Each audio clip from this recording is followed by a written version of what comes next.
Speaking of interviews, James Tinian, was he the fifth? The fourth.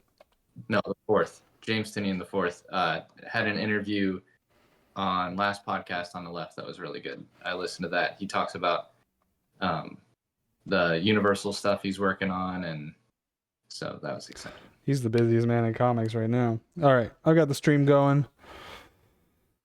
Welcome to Reading with Your Mouth, Mouthbreathers Guild Live podcast, where we talk about comic books analysis. But first, let's talk about our own books. Would you look at this? This book I'm holding in my hand, it's got my name on it. It's got Manny's name on it. We made this. It's called Renowned. It is an anthology of Monster of the Week, monster hunting, sci-fi fantasy stories in an interconnected universe in a land called Phyrexia. Think you're really going to dig this. We got great monsters, guys with swords and guns and crazy cool stuff. I like it. I made it. Manny made it. We're proud of it. If you want a copy of this, hit us up. Join our Discord. You can get it from us there because our web store is temporarily down while we're shifting around things on our end, getting the new website up and all of that. We also have Ben Hill on the stream. He has a killer comic that I don't know if he has on his person right now. He does not. He's shaking his head. Again, my copy of your comic is buried in a box somewhere. Time Police. That book rules. Chapter 3 just came out. Is it issue 3, chapter 3? So chapter 3 is currently coming out on Instagram and Webtoons. So our third page dropped this week. So go check it out. We're actually switching up our Instagram with doing panel by panel displays. So hopefully you guys enjoy that. It's a little bit easier to follow on Instagram in their format. Hell yeah. Right on, guys. All right. On this podcast, on this stream, on this video, whatever we want to call it, we cover comic books. We've done some long form analysis. Go check out our YouTube channel, where we've got some Brubaker books, some Daniel Warren Johnson books, James Herron, Alex Ross. We've covered some greats. Now we're going to cover some also greats, but less legendary in scope, equally talented folks. Minor Threats. This book is great. Give you the brief kind of plot synopsis here is basically it is C-list rogues gallery villains in a fictional world called I don't remember. And basically the equivalent to Batman named Insomniac, his Robin named Kid Dusk is murdered by this universe's Joker, Stickman, and Insomniac, Batman, has gone absolutely crazy. He's hunting down villains in the city on his quest to get Stickman, and so the Justice League, aka the Continuum in this book, is rounding up all the minor villains, trying to keep him safe. And so what happens in our book is that a team of some C-listers band together to try to kidnap and kill Insomniac, or no, it's Stickman. I'm doing a terrible job of summarizing this book. You're doing great. To murder Stickman before the Continuum and Insomniac does, kind of restore order to things. This book is densely packed, moves lightning fast, great art, filled to the brim with tropes and comic history, little nods to the Silver Age and even the grittier 80s stuff, and lots of kind of jokes about DC comics of the era, and it's great. I had a good time with this book. What did y'all think? Yeah, I had a good time too. I was pleasantly surprised with Patton Oswalt's little dive into comics. I don't know, is this his first dive into comics, or no? He's done a few. What has he done? He's done a few. Okay, I can pull it up. The first one I've read. Yeah, that I know about. I know he actually. His most famous recent thing is that he did the MODOK series on Hulu. He was like a showrunner, and then was the voice of MODOK for Marvel. Yeah. But they are doing volume 2 of this book. I just saw those. Looking this up. Yeah, I saw that when I was looking it up earlier today too. I was like, how about that? So let's see, I've got his TV credits, his movie credits, his video game credits, web series, miscellaneous awards. I'd be interested to see like what the, how him and Jordan Bloom Bloom. work together. Boom. Just to see like how I would like to see how they just bounce ideas off of each other when they're writing this book and how they just form that script. And then there's Scott Hepburn, who's got fantastic art in here. I feel like he's kind of like almost like gearing towards like a little bit of James Herron, just like with the design of the shadows and stuff. And I for some reason I'm feeling like Frank Quietly a little bit. A little bit of that. Definitely some James Stokoe in there. Like, yeah, so very good. And then Ian Herring doing the colors, which were fantastic. Really Nate good. Picos with the lettering. If you don't know Nate Picos and you're a comics creator, go out and get his lettering book and level up your lettering game, because he's also got a website called BLUM that have all sorts of fantastic fonts you can throw into your books. So real quickly, MODOK Head Games was the Marvel series that I guess coincided with the TV show that he wrote again with Jordan Bloom. He also did a book for Godless Comics called Skycake. He did a book with Dark Horse called Better Days and Other Stories. With Dark Horse, he also did a Serenity comic related to the Firefly universe. He did a Bart Simpson Treehouse of Horror comic. He also did a The Goon Noir comic with Dark Horse, and then did JLA Welcome to the Working Week with DC Comics. So those are at least what's got on Wikipedia. I mean, I love Patton Oswalt's comedy. He's hilarious in any TV show or movie that he pops up in. I mean, he's in literally everything. He's so funny. I mean, his stand-up Parks and Rec special. for that one bit. Oh, that Parks and Rec episode of his is so funny. When he pretty much just nails what Marvel is gonna do, like as a bit. Yeah. Pretty much. But Ben, what are your initial thoughts, at least, on Minor Threats? Yeah, so I knew Patton Oswalt from comedy and everything. The knowing that he had a co-writer, that's kind of what they do for people that aren't initially just comic book writers. You pair them up with someone that is gaining experience or that has experience. And I just thought there was just great chemistry between the two of them. This came, Kev, as one of your recommendations, I believe, saying like we should cover Minor Threats. I love that it's a departure. Once again, we're going into, kind of new creative territory. We're not using or utilizing a known and established universe. So it was a 4-issue series, you said, and they have a lot of lifting to do to be able to create this world and characters that feel like they live and breathe in it. I think they do an amazing job from the writing standpoint. Manny, you brought up Scott's art. Soon as I started looking through these pages, I'm like, holy crap. I need to find out what this guy has done outside of Minor Threat, because his art style is so fun, so playful, but he kind of balances that bridge. You brought up James Herron. There's some things in here that like when he's doing the big beefy guys, there's such blocking and shading that feels Herron-esque. There some if you're showing this to kids, there's a lot of blood, a lot of entrails and viscera, and especially with some of the entrail stuff, I'm like, wow, this feels so much like James Herron. Yeah, this splash with I forget his name, like Birdman or something like that, who's like, or Reptilian is this character's name, on the table, and they do those close-ups of his legs just like smashed in, and like his face getting punched in with all the wounds and everything. This just screams James Herron worship in the best way. Yeah, just the way things crunching and bending. There's a character I want to call out as we go through here that I got total James Herron vibes, but like Scott was able to make it his own. By far my favorite minor character that does not get enough screen time or page time, if you will. And there's a sketch in the back of the trade, like that shows the initial concept for a character called War Pig. And I'm like, give that thing its own spinoff. Like I want to see a War Pig mini. Prince Kill Pig is his name. Or Kill Pig. That's it. I had just flipped to it too, and I closed the book.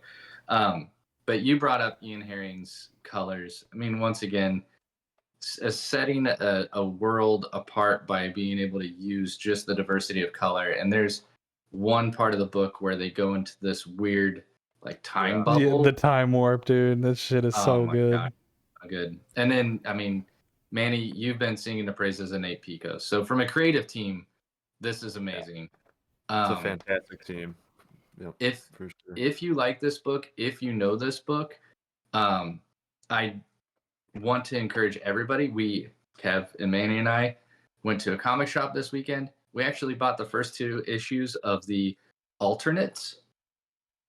Apparently, I did not know this until I did some research.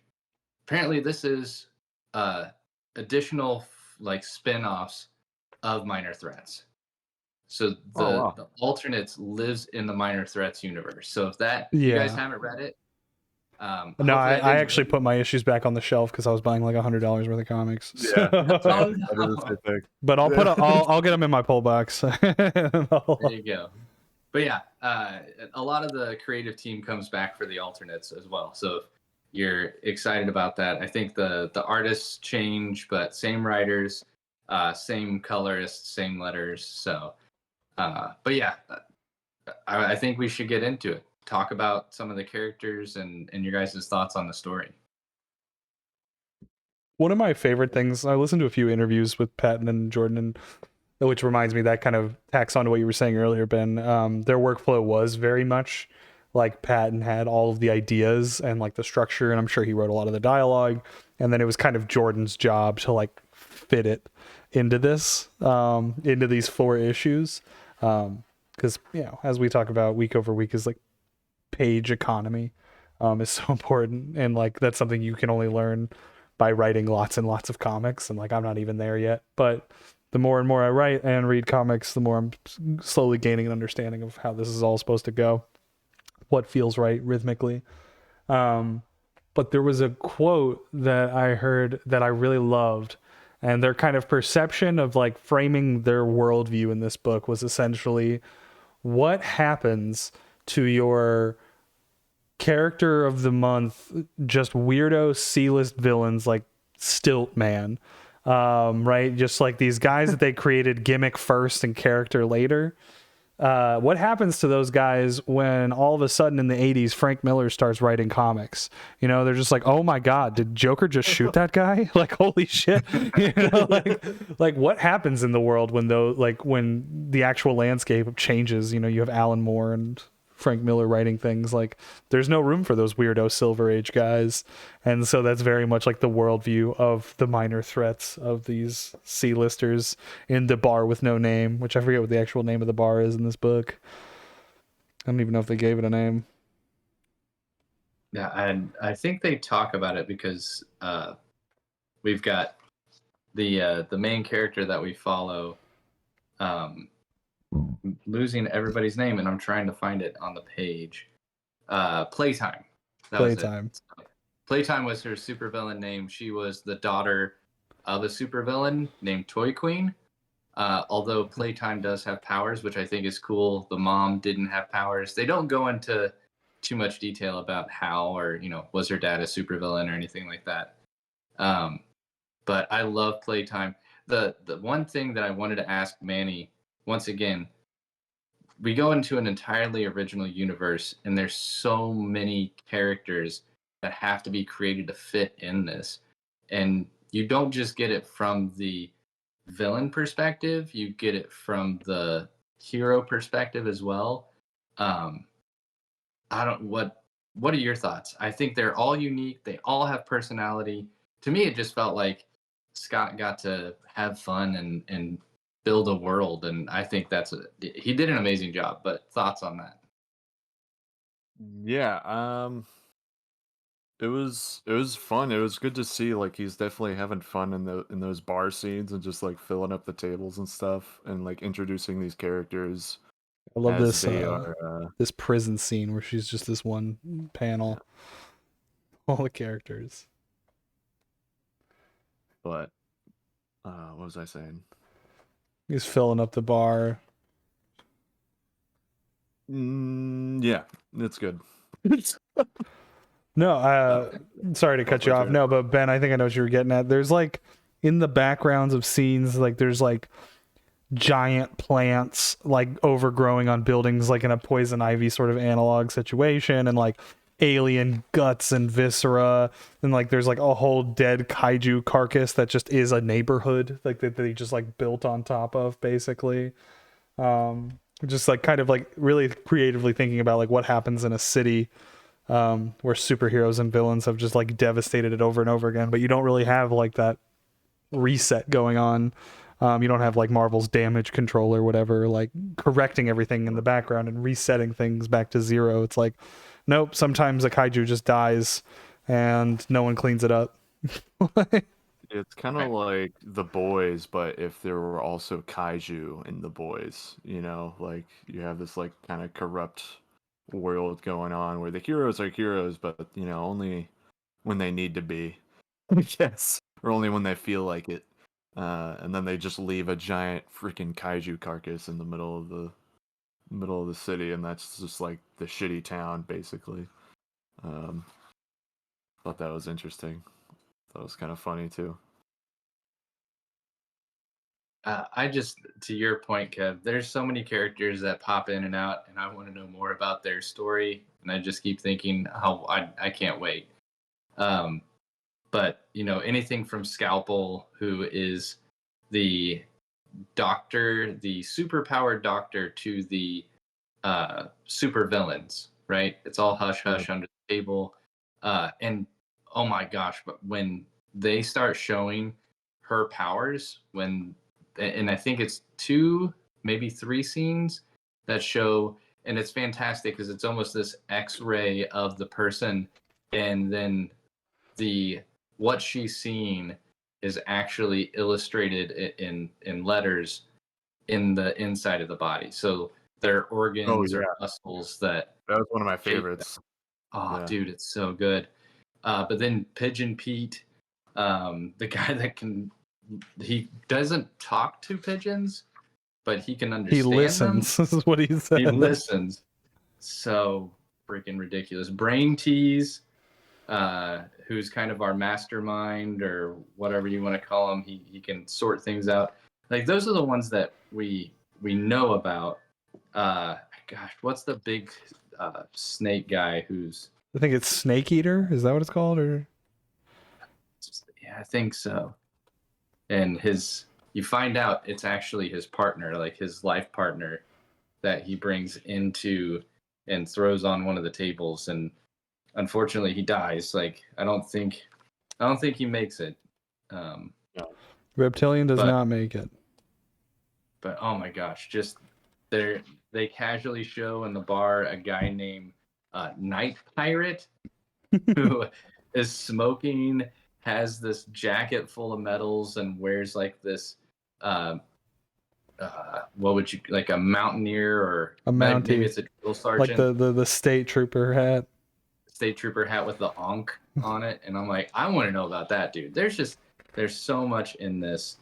And then you find like the Searcher, who is the female Superman, and dude, there's so much just conceptually that's going on. And then you had the prison panel up, and once again, it's just, it kind of feels like, you know, have at it. Here's a world full of weird superpowered beings and cosmic beings and you know, humanoids. Like, just go wild. And Scott does not disappoint. There's not a single panel in here where I'm like, wow, that feels weird or not, or out of place. So good. There's one character design. I'm looking at it right now. It's like a steampunk cable, basically. Oh my gosh, yes. When the Insomniac dude comes in and he's like holding his little Robin guy, and then he's got his like the steampunk cable's got his steampunk giant gun pointed at him. It's fantastic. Like that whole. Give me the name. The name is even better. What's the name? He doesn't last long. Yes, don't even he's know. like, I have no dang idea. it, maybe it's in the back. Maybe it's in the back. Yeah, I don't see it Oh in the. no, In the dialogue, it's but- Pigeon Pete says it in the next page. He goes, "Sweet baby Jesus, the gentleman game warden ain't walking away from that. The gentleman game warden." I mean, it's fantastic, so good. But dude, I agree. That design is gorgeous, and you get what You get get 2 like pages with them, 4 barely, panels. barely 2 pages. Yeah. Yeah. He's just, I love, yeah. Because I know that that was very much like a part of their process, was like writing these things out and then just letting Scott go crazy. And then so much so that they were peppering in shit. Like one thing that I know that they particularly loved, and I don't remember the page where it's at, but he's in the back matter with the fly guy who's just like a fly with like a leather jacket and like legs, and his name is Shit Eater. Yeah. They were like, we got to do a book about that guy. Like that was how they were kind of like rolling. Oh, Night Pirates, apparently his original name was Major Mummy. I like Major Mummy. Major Mummy was better. I love their like Captain America analog, US Eagle. He was a lot of fun. Yeah. That whole Which sequence. I want to know about the thing at the end, because I kind of took that. I felt like they were turning the page as a team, and then at the end, I'm like, oh no, they're still villains. So Which is like what I love about these characters is that there's no moment in this book where they're really trying to elevate themselves, nor are the writers trying to elevate them to like, and now they're heroes, or like, the villains got to get together and actually be the heroes, like in a Suicide Squad sort of way. Like it is very much like they just want to be able to go back to doing crimes again, like is like actually like their goal, because their whole like worldview is like, I just want to do a crime, be able to live off of it for a while, and then do another crime and like live off of that for a while, and like that's just the cycle that their lives are in. And I love it. Folk, really. Well, because like, and you even get that in like the superhero comics where like, there's like issues of like Spider-Man where he's facing off with the Rhino, and the Rhino is literally like, hey, I'm just like a hired gun right now, like this is just a job, like what do you need to know, and they just like don't even care. And like that's who these characters are. There's little mercs running around. Exactly. Man, one thing I love too, I'm looking back at this like prison page, is that there's all these flashbacks with like her parole officer and the people who are rejecting her for jobs, and I'm just like really struck by the colors, because they like add that like piss yellow and like green tone to everything that's like a memory, but that's also like, I don't know, like the way that they color things to like clearly define them in space and time and era, like certain things almost have that like retro silver agey sort of like shine to them. And they're like using all that blank space, like things that are typically white, they're just like, all right, let's do an overlay on that. This is like a different sequence entirely. This is a different moment in time or whatever, and it really feels like an old comic when they do that. And I feel like you can feel the textures or see the textures even more so on those pages. But yeah, I'm a big fan of that. I'm a big fan of that, especially like Ed Piskor books and stuff, Jim Rugg, like putting all those newsprint textures in the background, and then they do that with this book. Definitely, it feels good. I love that kind of stuff. I'm a nerd for it. I'm a sucker for it, man. yeah, this book like definitely feels like it's written by fans for fans, like, but not in like a gatekeepy sort of like exclusive way. It's just like, if you pick up on all these references that you're making, you're going to have an absolute like delight, just treat fest for yourself while you read this. But like, if you don't know what they're referencing, the story doesn't suffer at all. right. Yeah, you don't have to be an art historian or comics historian to read it. So Right. I mean, the great thing is, if you do know like the tropes of comics, of especially of like the DC universe, you see a lot of overlap between the main villain and the main vigilante in the book. But without that knowledge, I mean, you can definitely understand the main crux of it was the uh, Joker character killing off the Robin, and instead of Batman saying I'm gonna seek justice, he's like I'm gonna kill him. Like I'm just done being a nice guy, and then anybody that gets in my way is just gonna get murked too. So, Yep. But I love some of the foreshadowing set up between Playtime and her mom, the Toy Queen, where you see the mom is like she has her little memorabilia stash of being the supervillain, but there's one thing missing, and she doesn't know where it is. So I love that that's kind of set up as a nice little hint for what could happen in the end. I also think it's just such a creative gimmick to kind of build the character around, like that superpower to basically take something apart, like take a toy apart and turn it into a weapon. And I love how there's like a little bit of psychoanalysis in that kind of like dripped in, where it's like, you know, like, does she make toys because she didn't get to have a childhood, you know? Like, is that like part of it, you know? Just some weird subconscious thing that makes her turn every toy into some crazy weapon. But then they also have like the bear with the claw that really comes into play at the end of the book. I love that. Like, the army men, like the that one was so good. Deploy the army men, and just from an artistic perspective, I love some of these things that you get in little glimpses here and there. You know, they do the flashback of when Playtime first ran into Insomniac, and I can't remember this kid something. What's his name? Kid Dusk. And they've captured her, and she's essentially hanging upside down from a lamppost.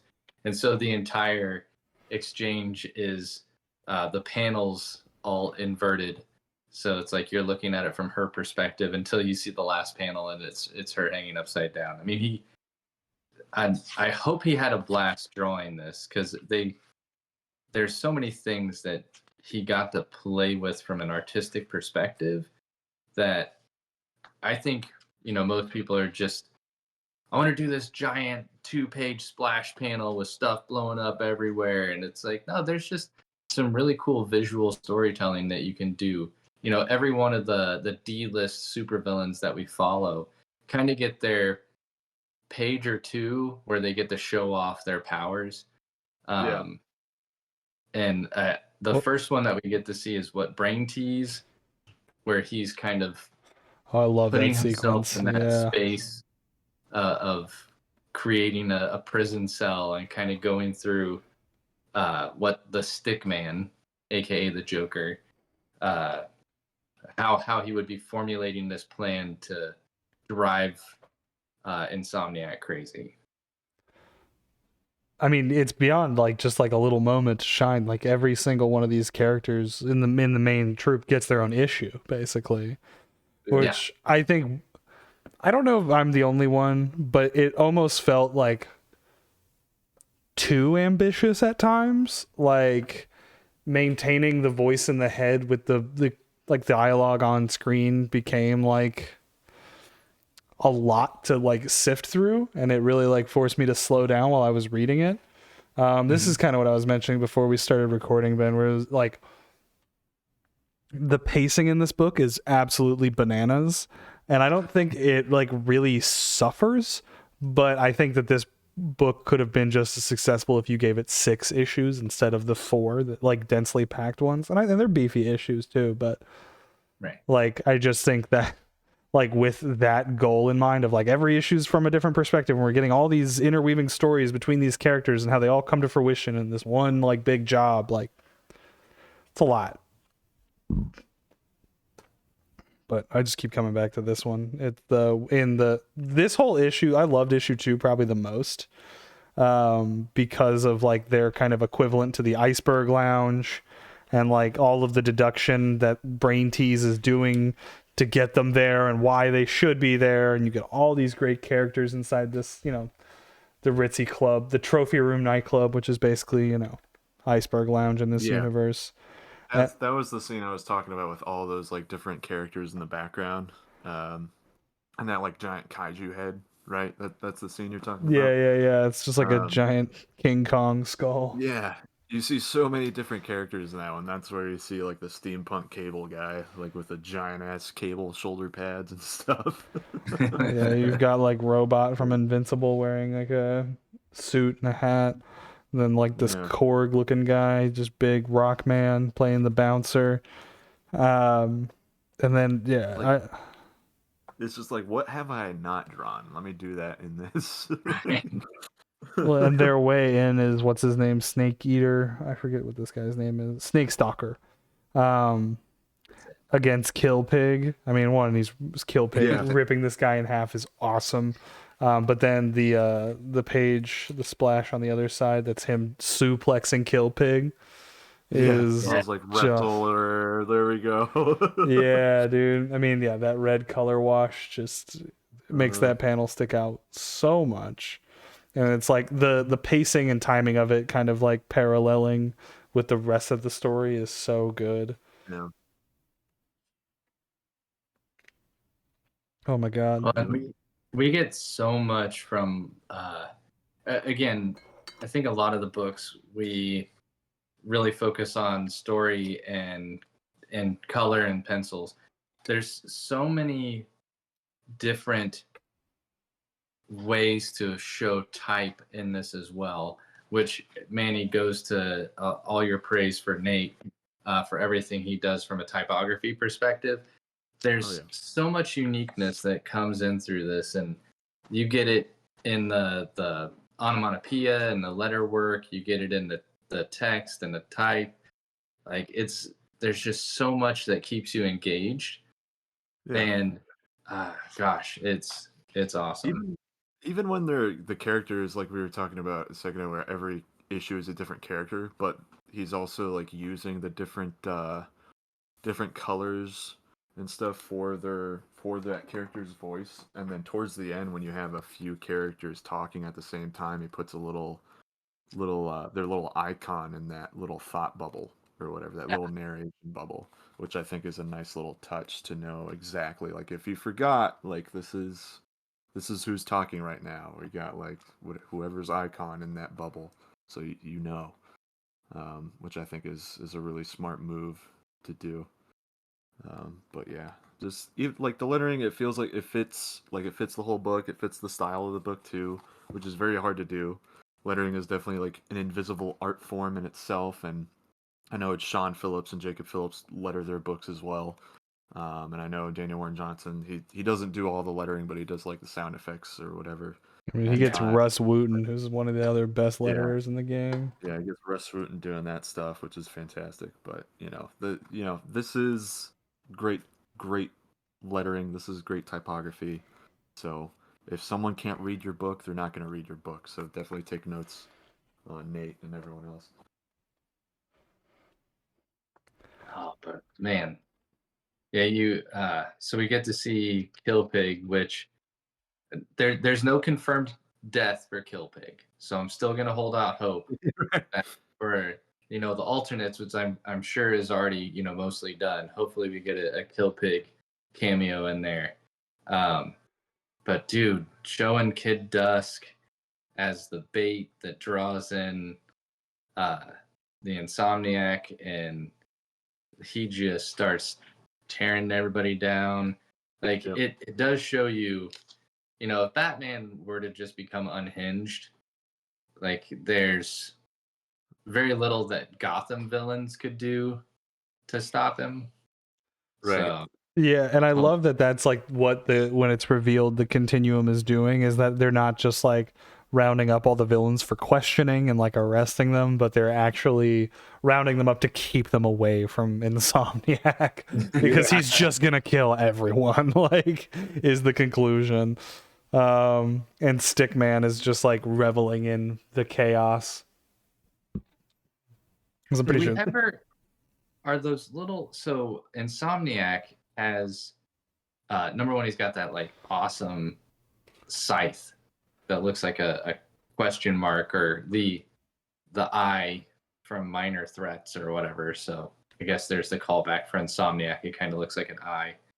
But there's those little Booster Gold has the little gold thing that always follows him around, and Insomniac has 2 of those that like help him take out bad guys. I don't think they ever named them, but it just shows like, oh yeah, he's a tech bro. He just, you know, builds these things, runs around and beats the tar out of people.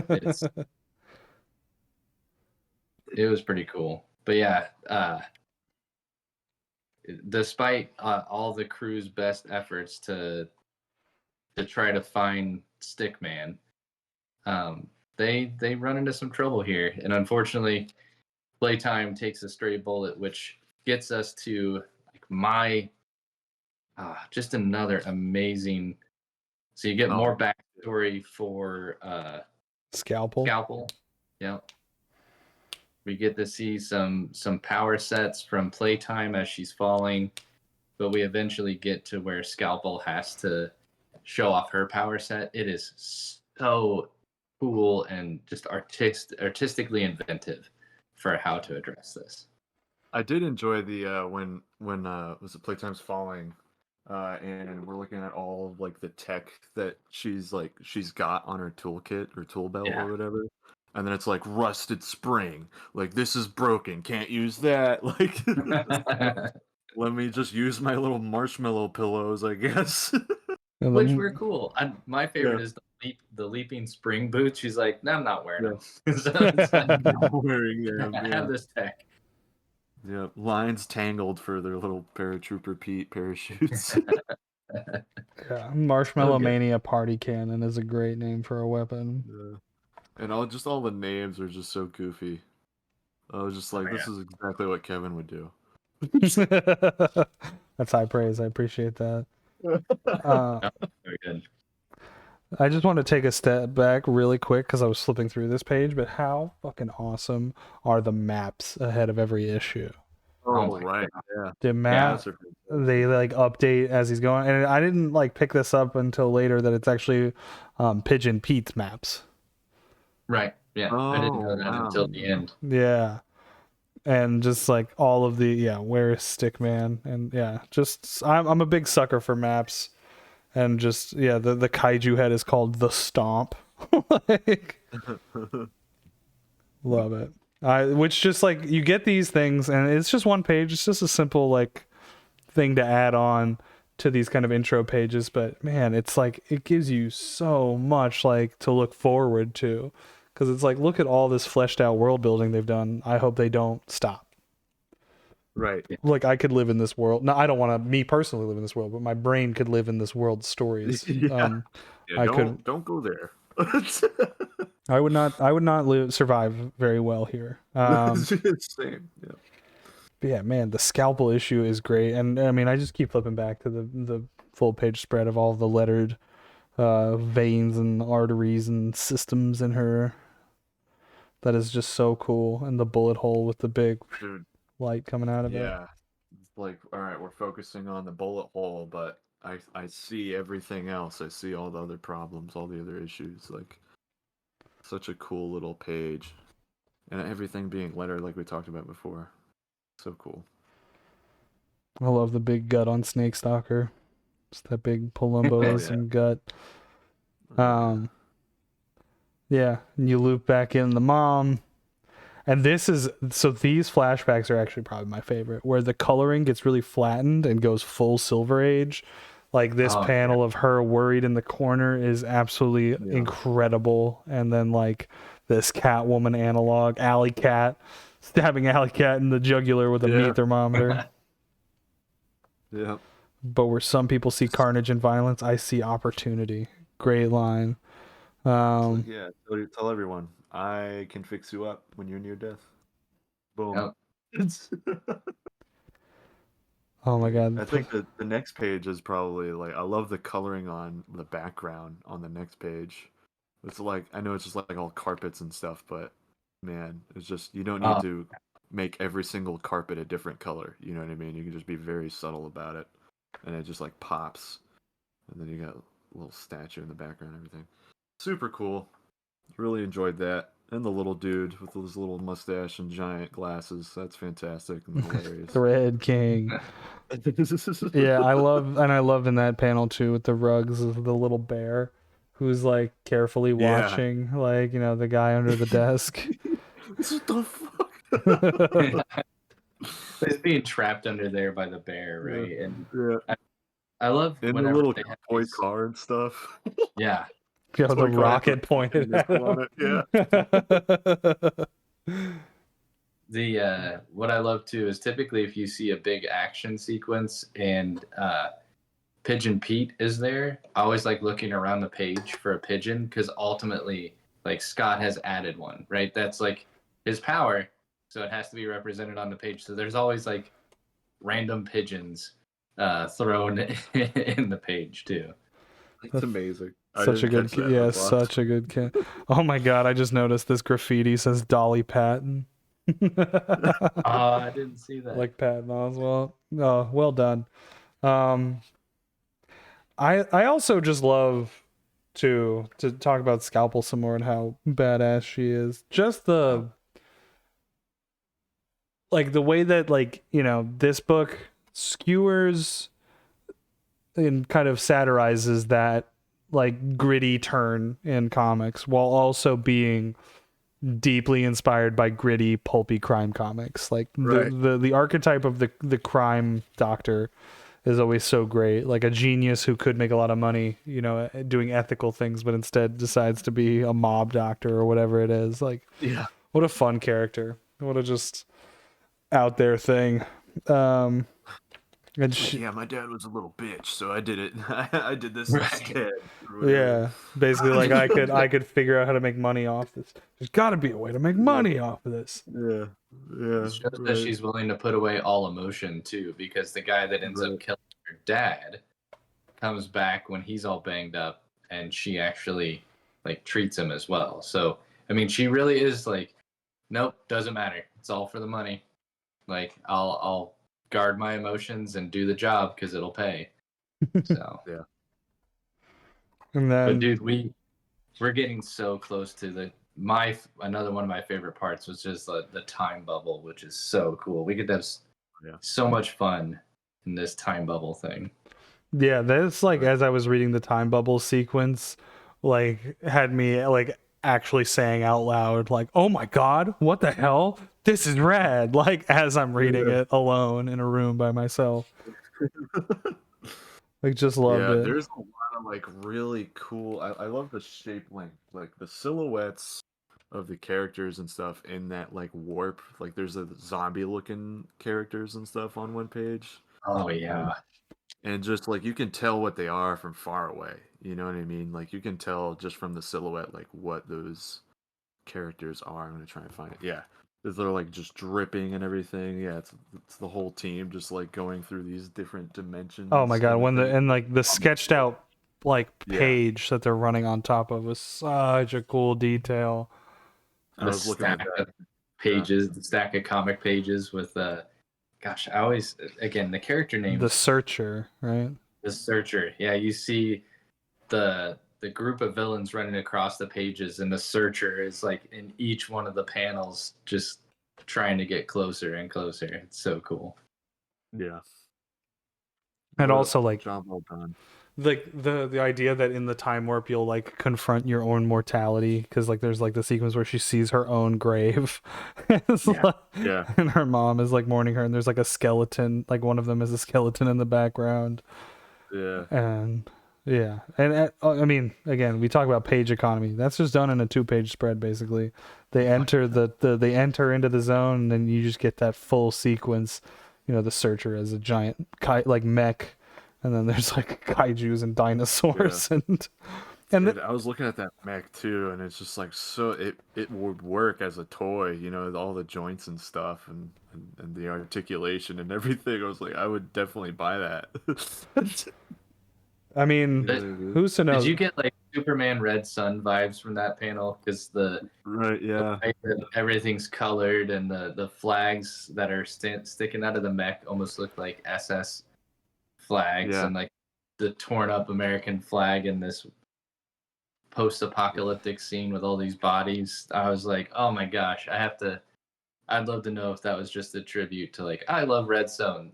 This is gonna be my little tribute to that. I love the little baby sequence too, where she's just like trying to pick everyone up, and then they're getting sucked into the portal. Their It's Muppet great. Babies version. Yeah. Well, you know, it's the X babies. That was Yeah. one of the things that you know, Marvel did for a while. Like, oh, what's cute and fun? Let's do baby versions of it. Oh, I did not even know that. I mean, there was a time where we got baby versions of a lot of things. There was like the Looney Tunes babies, Oh yeah. and Yeah, that's true. That's true. and I then forgot about Muppet Babies was a big animated show for a while. that. Oh yeah. Although They did Scooby Doo as the young Looney- kids too. were the Looney Yeah. Tunes babies, or were they the Tiny Toons, which were like the Yeah, you're Just right. You're the- right. school age version? Well, you know, either way. I love Tiny Toons. So I also like at the bottom of the underneath the mech, like that's like one of the most James Heron drawings in the book as well. Like this just reminds me of Ultra Mega and the way these fists look and this giant head peeking out over the wall. Right. yeah. Which, by the way, total aside, James Heron has confirmed that more Ultra Mega is coming out this year. When did he say this? It was on his Instagram. Someone commented like, "Were we getting more Ultra Mega?" And he was like, "Later this year." Oh, thank God. Amazing. So Oh, thank I know, got to put that on my poll. God. Yeah. Sure. God, The Searcher, great. I mean, this book, great. Thread King, hysterical. The fact that they're just in the bathroom and they're just gonna beat the shit out of him in the bathroom. And then he just like the snake dude just blocks the way. It's like this occupied or whatever. Yeah. I love the shot of just a them. Yeah, they hear him screaming in the bathroom, and it just cuts to the shot of them eating burgers and fries and onion rings. And everyone in the place realizing there's something going down. What is the name of the place? Bite Burger. Yeah. Bite Burger. Yeah. In the crapper of a choke and puke. Yeah, the name of that was just like what? all the graffiti on the stalls. Oh, there you go. There is a call out to the bug, the giant fly, on one of the stall railings. It just says "shit eater" on the side. Oh my God. Good catch. That's so funny. She sees with the little searcher icon there. Yeah. That's great.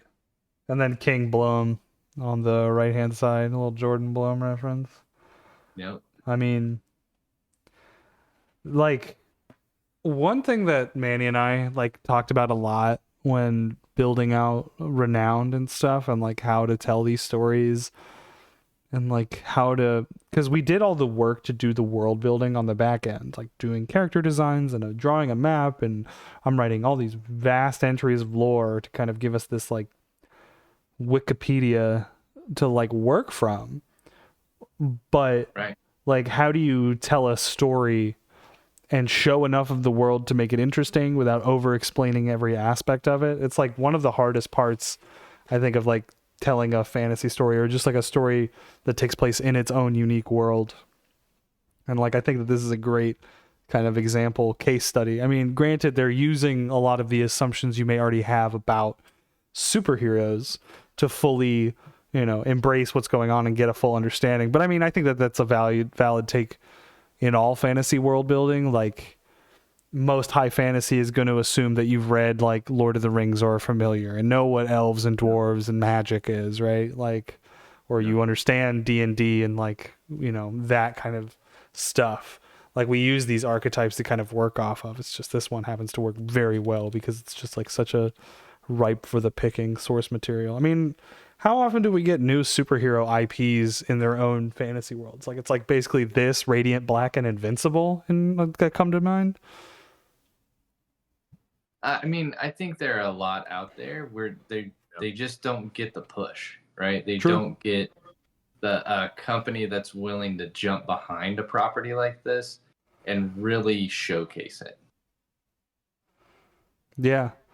We talked about this a lot with the Headlopper episode too. Like Yeah.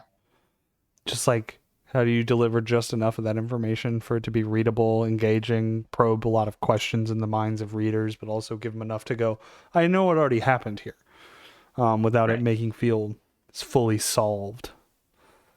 And again, a lot of this I think also falls just on Scott Hepburn drawing in all these wonderful details that make you go, wait, what's that? Who is that? I want to know about that guy, you know?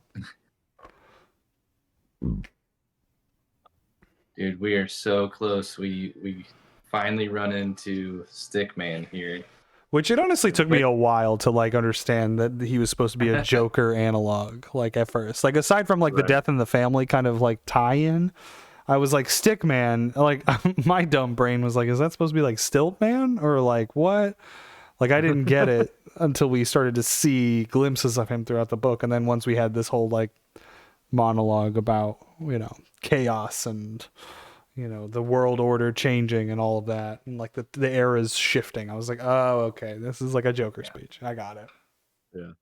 And See, also I like got the tones, but the the costume took me forever to figure out. I was so dumb with that. Like, he's called Stickman. I don't get it. Typically, it relates to the costume until there's one panel that shows him just walking towards the camera from a distance because he's wearing this all black suit with very yeah. simple lines. And I'm like, oh, I get it. He's a legitimate Stickman. Okay. I'm so dumb. There's also that one Batman book, I forget what it is, but it's like the Joker has like sewed his face back on to his body kind of thing. Oh, That was yes. in New 52, right? Yeah. Yeah, Scott Um, Snyder? Is that who did that? Snyder was doing it. Yeah. It wasn't.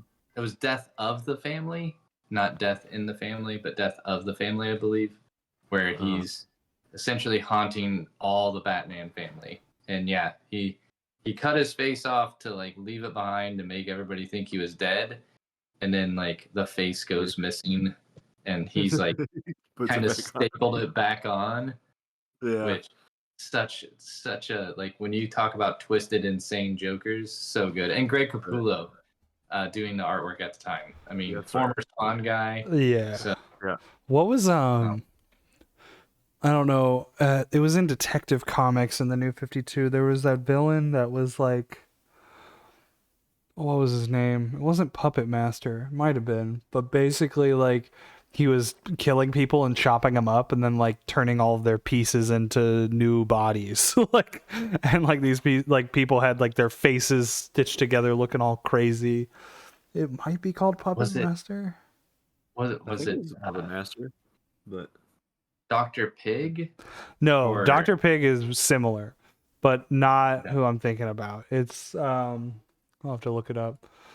Um yeah, great. I mean, the New 52 Detective Comics really went for some really dark swings that I was all about. Um I'm one of the few people I feel that actually loves New 52 Comics. I think they did some good stuff, and then they did the Dawn of and It was Rebirth it's after that. you know Which a lot of people really like Rebirth. There's some good stuff. Green Lantern was good in Rebirth. dude, there's something else just from a stylistic standpoint. We're so close to the end though, so I'll bring up this other thought I have. Just having fun with the artwork and themes that are going on. Um, but yeah, the final showdown, and you go to the Dream Cavern, and so we get to see like the Insomniac's Bat Cave coming up with yeah, some that's backstory so from great. Pigeon Pete. Oh, we get to see the fully fleshed out map as well, showing the Stickman's hideout. But now there's like blood splatters and everything all over it, showing that like stuff's gone a little crazy. Just love those details. Oh my gosh. It's one thing to add like a post-it note to say, here's the Stickman's hideout, but just thinking, oh, we've punched people, we've been punched, so the tears, the rips. Yeah, it's great. Is there a dinosaur somewhere in this cave? There is. Okay. Man, I love So it's the. like- What is it called? The Dream Cavern. The Dream Yeah. Cavern. Well, Yeah. there's like a kaiju, like in a. It's like an octopus kaiju in a giant Yeah. jar, like the Yeah. Shark Tank. And I All the think hot there was rods and a. stuff. Well, did they put the coin in too? Can't remember. Because there's like the giant penny from the Batcave. You know, the Two-Face penny. Yeah. Trying to see if there's more. Another page with it. It does have like Stickman. I think we see more of the like very aggressive, very evil side of him. Like, we're gonna put nanobombs in your brain, and we're gonna put explosives on you, and you're gonna go blow up the cavern. You know, blah blah blah blah blah. So they come over and they somehow what's the guy's name that can teleport? Oh. Sideswipe. Sideswipe. He's like Right. Mirror Master, basically. Yes. I figured out the name of the villain I was thinking of. It was Dollmaker from New 52. Dollmaker. He's the guy Okay. who cut off Joker's face and sewed it back on. But he also was doing that with other people. Gotcha. It was horrifying. I remember I read that. I was like, whoa, Batman's going all in. Like, Detective Comics is going crazy. But I feel like that was definitely like they have to be referencing that with Stickman in this book because Oh, yeah. his head and his face is the only thing that's like skin besides his hands. But Yeah, what is that? Is that just burnt skin? I assume, yeah, I'm gonna go for burnt skin.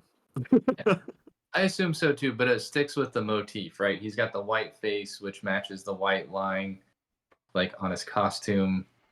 Right. So I'm like, oh, well, and just the convenient that you get the little stripe here on the chin too that leads to just the white circle.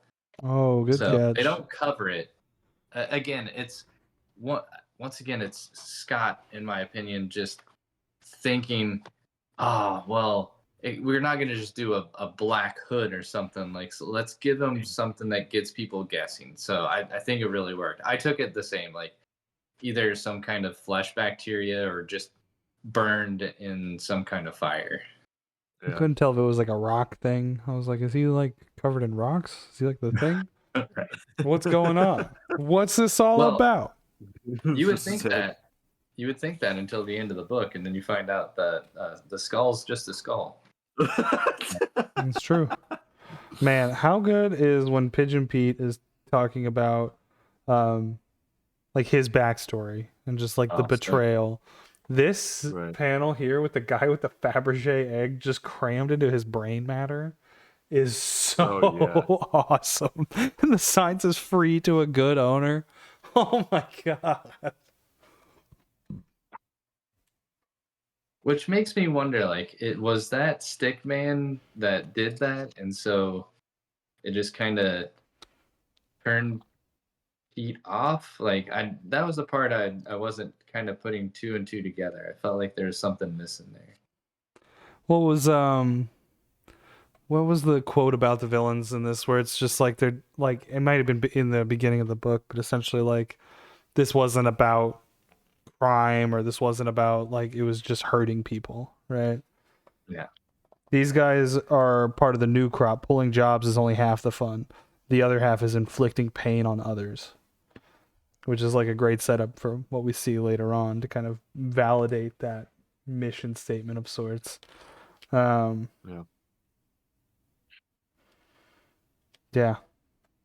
And again, like mentioned earlier, like when Frank Miller starts writing your comics, how do you in the book react to what's going on? Like, right. Which this is just an aside, but it made me think of this. Like the idea of like self-awareness in a comic book.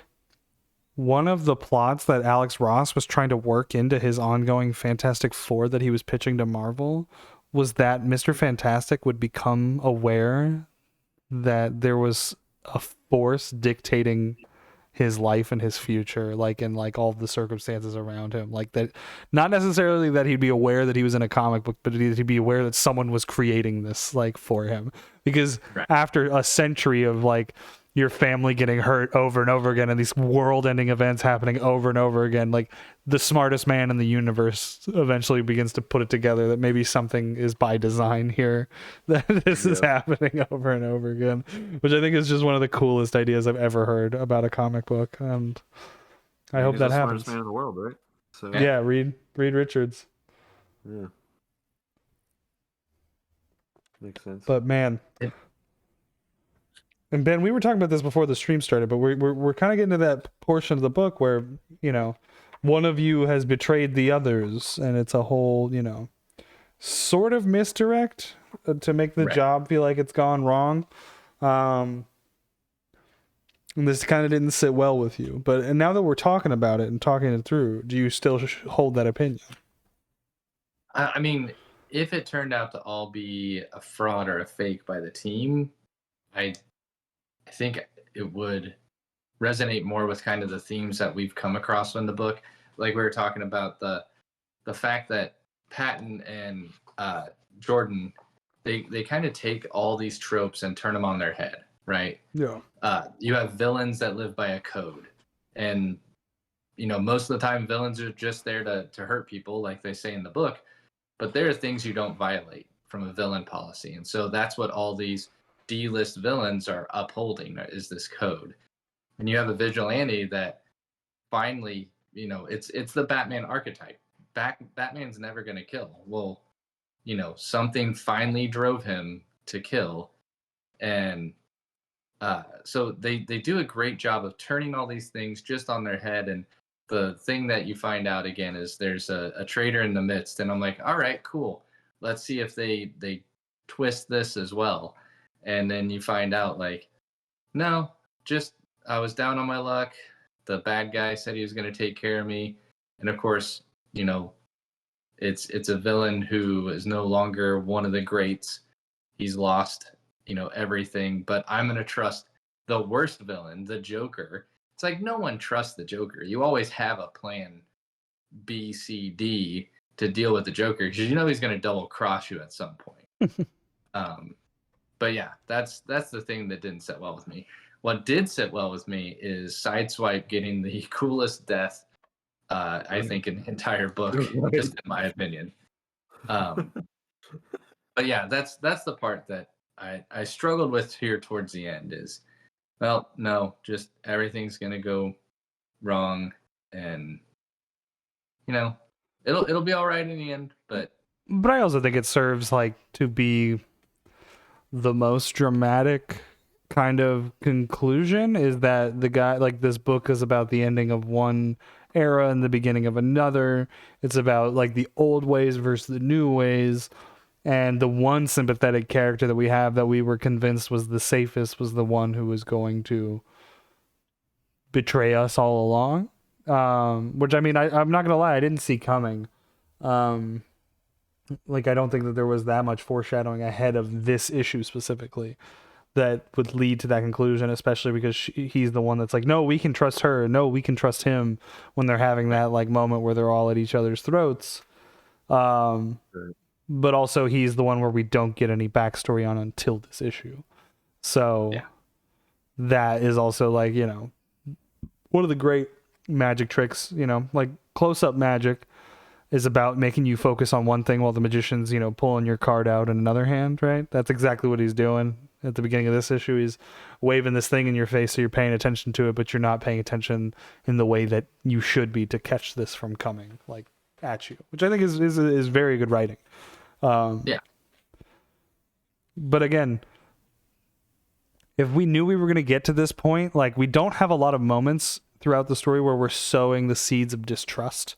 We get a little bit of it with like Stick Boy, the Stick Boy scar on Snake Stalker's neck, and they have that back and forth. But other than that, like, you would think with these villains, like, they would be at each other's throats more often through the story, when they seem to work really well together and work against each other seemingly when it's most convenient, which I think, like, again, might have been a pacing issue, because if you had given them a little bit more time to spend together, those actual conflicts of interest and personality could have been like fully fleshed out in a way that like would have been a little bit more interesting. So you would actually be sitting there going, well, he could have done it or she could have done it. Who's the one that could have actually like betrayed this person?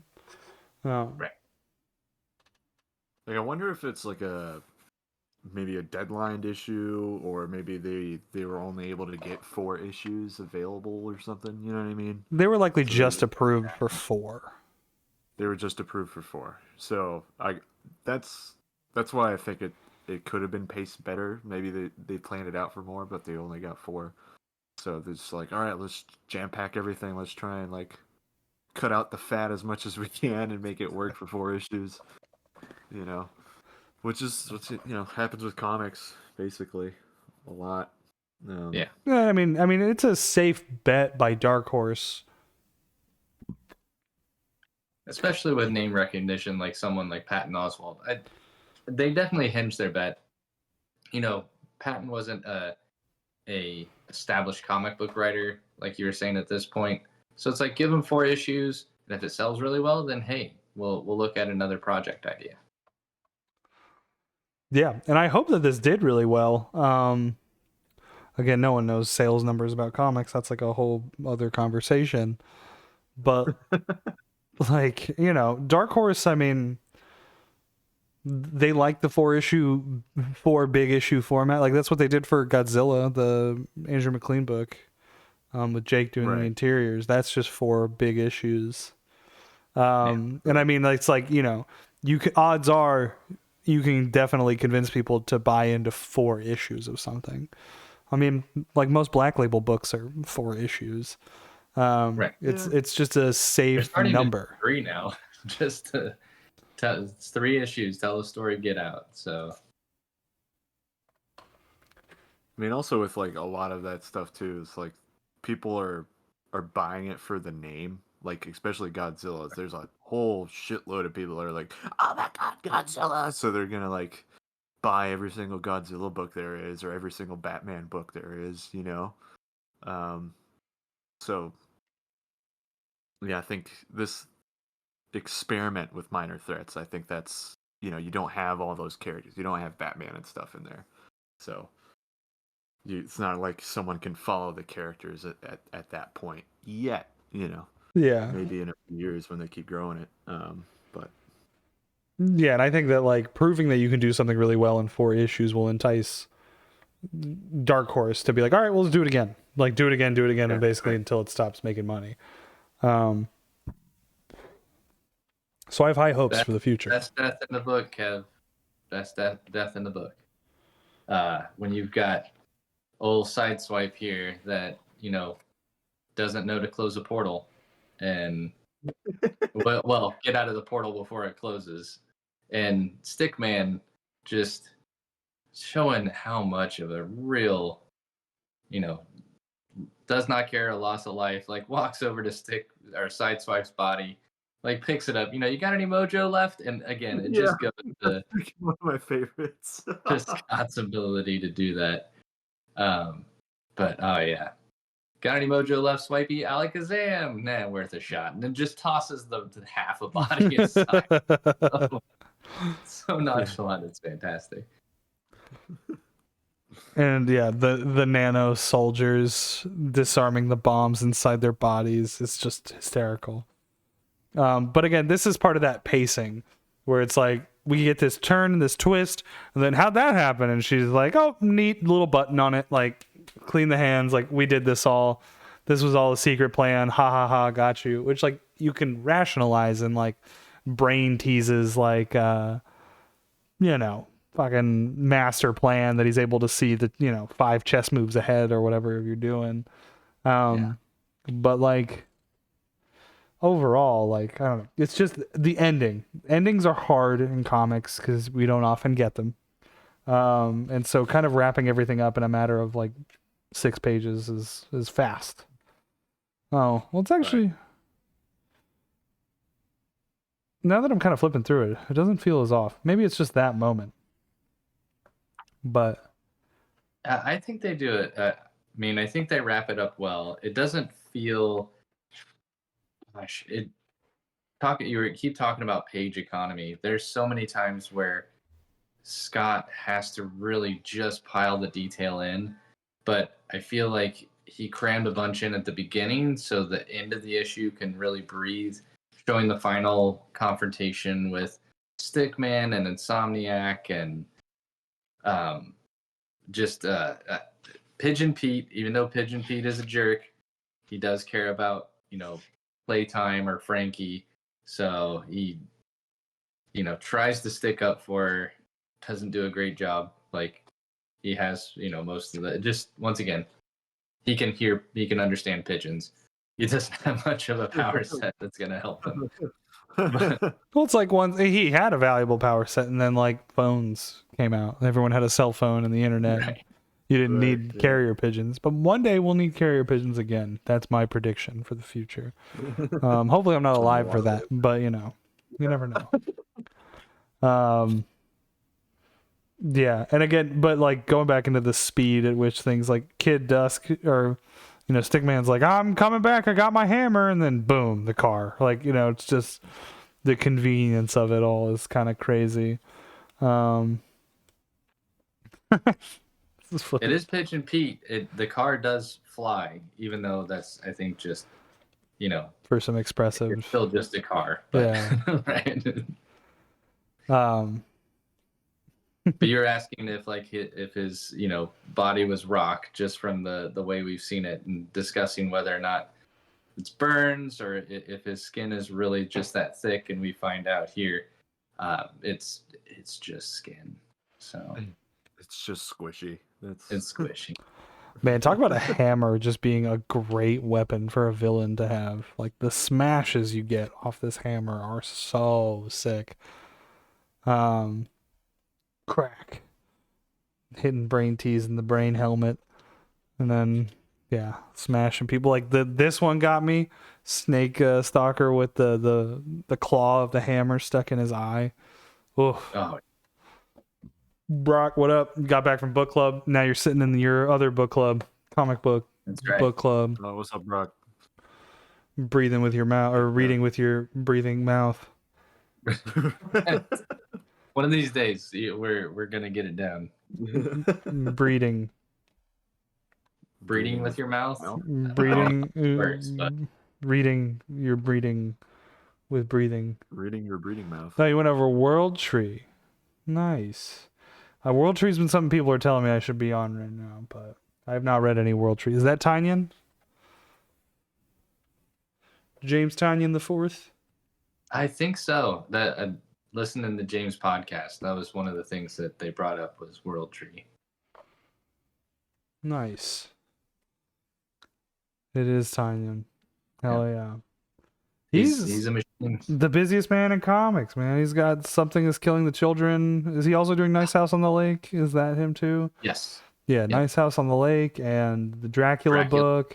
And he also runs his own publishing house studio, Tiny Onion, and he's got his Substack and his podcasts. And he's also in the gym every day. He's lost a ton of weight. He's looking hot as fuck now. Hot as fuck. Nice House is over. See, I haven't read a single issue of that book. That's something I've been sleeping on. I'll give you my trade next time I see you, Kev. Nice. It's got a few, right? It got 30 issues or something? Yeah, he's got a few. I got the first one. I just finished that, so I need to go get the second. Nice. See, this is why I need to keep up with things. I'm bad at it. I don't know. Again, it's so good. But 2 volumes. We get Insomniac here before we get too derailed. Yeah, Insomniac standing over. Here's the dinosaur coming up, Manny, because you were saying there's a dinosaur in there, right? And I was like, yeah, I was fairly certain, but yeah, we get to see the dinosaur in one of the treasure cases, along with something else that's really important, but we'll get to that when we get to that. I also love that Insomniac. Oh, we are reading Minor Threats. Patton Oswalt's book that he wrote with Jordan Bloom had Scott Hepburn on the art. This book rules. To catch you up, the TLDR is basically it's a bunch of C-list villains, like villain of the week people from Silver Age kind of, but the Joker equivalent in this universe kills the Robin equivalent of this universe, and Batman is on a murderous spree. Except Batman is called Insomniac in this book, and so this team of C-listers gets together and they're like, we're gonna catch Stickman and kill him before Batman does, so we can collect the bounty and kind of restore order to the criminal underworld. And all the while, the Justice League, aka the Continuum in this book, are like hunting down all the street level criminals and C-listers, trying to save them from Batman's wrath. And it's just great. The world building is great. The art is sick. The trade is out. That's what we're reading. Got 4 issues last year. I also recommend, there's a side story that takes place in the same universe that's coming out currently. Issue 2 just dropped, called The Alternates. You can probably catch that over at Acme. Yeah, Patton Oswalt crushed it. This is a fun ass book. Wait, where's the dinosaur? I've missed the dinosaur this far. Yeah. No, you're right there. So Playtime crashes into the trophy case, and the Is that a dinosaur dinosaur? is it. Well, it looks like a It could be a dinosaur rhino's or a head. rhino head. Yeah. Or, Oh, okay. I see what you're saying. I got you now. All right. yeah. I was like, where is this? So I was like looking at all the pages and Oh. like, oh, there. Okay. You got like the well. So it's funny. The restaurant they go to is that Bite Burger or whatever it was. Yeah. And you've got the Bite Burger head in the trophy case. Yeah. Oh my god, that is the Bite Burger head. Yeah. Mayor McCheese right there. Yeah. Mayor McDeath. Yeah. Like Mayor American- McBite. Like the Captain America kind of shield thing in there too. Oh yeah, dude. There's so much cool stuff. Oh damn! I forgot that Snake Stalker gets his neck cracked. Sad Yeah. death. Great fight sequence. I love the animation going on where he's flipping over him like this here in this panel. That is rad. Yeah. And then gets He the just next snap. Takes that broken arm. He's just like, I don't care. Oh, dude. And then yeah, the old ways work just fine. Playtime's over. Boom. I love this panel or this page. What a good death sequence. Boom. And the colors, man, so good. Playful, Yeah. man. Really intense. Super. They just know what they're doing. They know what they're doing.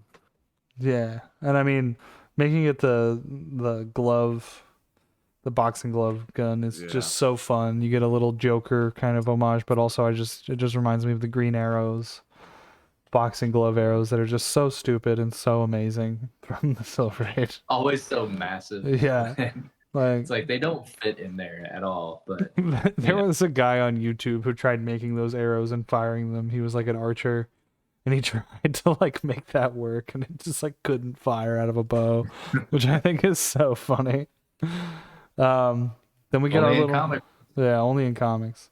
We get our wrap up with the Frank Miller-esque news panels, wrapping up everything that's happened. I love this whole montage. The bloody glove gun Oh on the shelf. That smile, the baby girl. Yeah. And yeah. then, Again, all the foreshadowing from the beginning, right? This is the one piece that was missing from Mom's trophy case. So yeah, the continuum and I came to an understanding. We ain't we anymore. And then he's exiled, using the code to punish him. The man who lived by the code, he's now dying by the code. And by dying, I mean just ruining his life. And she gets her daughter back. Like, I love this ending. So sweet. And then she's just on her warpath, on her rampage. Yeah. I'm the bad bitch who runs Redport. Oh, okay. What's the message? You are. Fucking awesome. Never the end. It was a great way to end a comic book. And also, how the hell did they get Mike Mignola to do a Oh, cover, dude? Right. What? Yeah. awesome. What? Dave Stewart coloring it too. That's great. I mean, they got some real rock stars on the covers. Francesco Francavilla with this Stickman cover here. Christian Ward doing that. Christian Ward did so much when it came to what the Champions when they were doing like the Young Avengers. I remember a ton of Christian Ward covers for Young Avengers. Tess Fowler, this one is amazing. Oh yeah, the Tess one with all the different Yeah. villain masks hanging over the bar, and This dude, definitely reminds me of Ryan Oakley's work too, like how yes. she does her like watercolors and stuff. Yeah. Shout out to Ryan. Shout out to Ryan Yeah. Oakley. Go check her out. Ryan Oakley art on Instagram, mad talented artist, friend of the show. Yeah, big fans. Overall, I Dude, mean, and then this book, as an artist, the sketch stuff in the back. Oh my gosh. Oh, dude, love it. we love some I good love back stuff. matter. Shit Just eating. and- playing around. Kev, not only was I wrong about Kill Pig's name, and you corrected me about Kill Pig, but it's not just Kill Pig. It is Prince Kill Pig. Prince Kill Pig. No respect to the royalty. Yeah, he's got royal blood in him, so put some I respect on love his the name. hand, like his fist, his little nubby fist that he's got going on. Yeah, very much like, what's the Ninja Turtles guy? Rocksteady? Yeah, Rocksteady. Bebop. Bebop. Oh, In my head, Bebop's they're so just big. Bebop and Rocksteady. You know what I'm saying? I don't Yeah. separate the two. yeah. Yeah, this book, I mean, overall, y'all, we had some, qualms with pacing, but I would not let that detract you from reading this book. I think it is so much fun. It's very refreshing. It's incredibly well done on so many levels, from the writing to the art to the coloring to the lettering. Yeah, aside from some funky pacing, I really don't have any complaints. I had an absolute blast reading this book, and would recommend it to to pretty much anybody.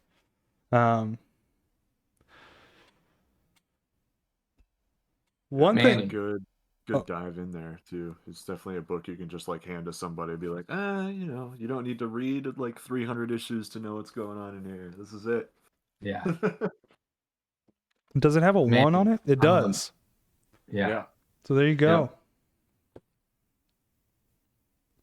I am a moron. Remind me in the top corner, wherever you always see the little, it's got the company logo. Yeah, what are those called? Remind me what that's called. Oh man. It's not head squares, is it? I don't think so. Face. So typically, you get your publisher logo up there in the corner.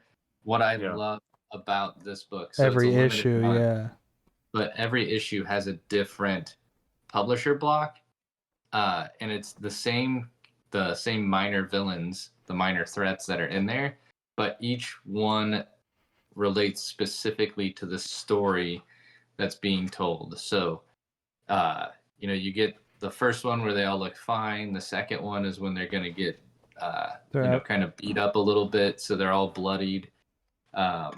You get the one when they go through the time warp, the time where warp. they're all like cartoony looking. And then the last issue where it's like, a lot of death going on, they're all skull version. They're all like completely withered away in skulls. So again, I feel like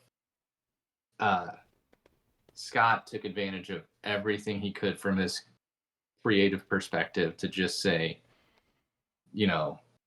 I'm gonna just go whole ham.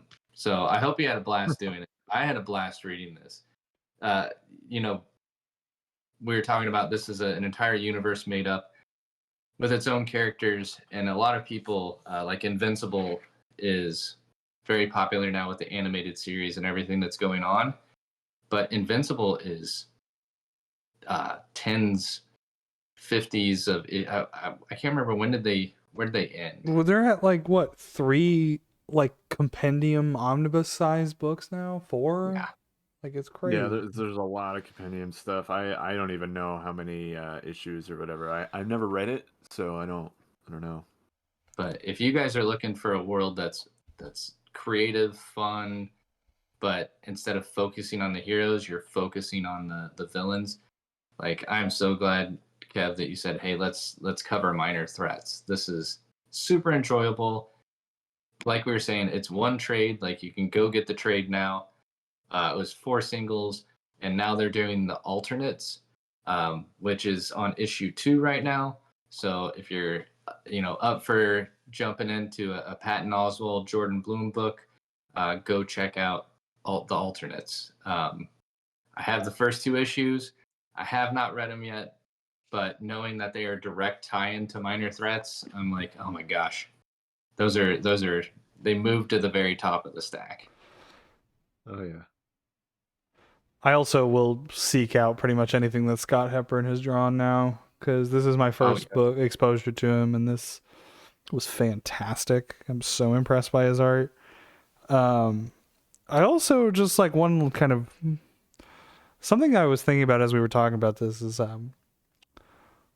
it's very interesting that we did this as the book following up Kingdom Come, because like I draw a lot of parallels in terms of some of the commentary that it's like trying to make with that transition from Silver Age to gritty 80s, Yeah. and like the different approaches, because like while Kingdom Come is very much like condemning 80s and 90s comics, like this book is like celebrating both. It's like, no, we love the corny Silver Age, but we also love people are dying Frank Miller comics. you know? Like I love that juxtaposition, and how like you can have commentary on the like history and landscape of comics, but not be overly critical, and in fact be celebratory about that shift, I think, and like playing with it in a very funny way, because this book is gritty. Like there is a lot of pulpy Frank Miller stuff in here, but I would say it like skews on the side of silly most of the time in a way that doesn't feel like it's taking the piss at anything, which I really like about it. Like it's funny, but it's not silly, if that makes sense. Yeah, it's like tastefully done with the amount of silly that's in this book. It's not like, it's not like slapstick comedy or anything. It's just it's good panels, good jokes going on in the backgrounds and stuff, and I don't know, good vibes. Just good vibes all around. Giving them a hand. Everyone give them a hand, please. Yeah. Oh my god. Dude, I just realized, so you were talking about Patton Oswalt doing the MODOK miniseries head games. So it looks like Scott did all the art for that. So it looks like I will be buying the MODOK miniseries that they did, because holy smokes. Yeah, I want to find what else has Scott Hepburn done. So it looks like, because I was trying to figure that out as well, he does a great job of sharing his art, just not of like saying this is a project I'm working on, which, I think that's a downfall of a lot of artists, Manny and myself included. We're just like, look at this cool thing I drew. Forget about it. I'm following him right now. But I was trying to find. Let's see. He did some Teen Titans. Did some Detective Comics. Yeah. He was on Forever Evil, the New 52 thing. He did some covers. Let's see what he did for Marvel. He did some Thor, it looks like, with Jason Aaron's run. He did some Deadpool and Cable. Yeah, he was on Deadpool stuff he did.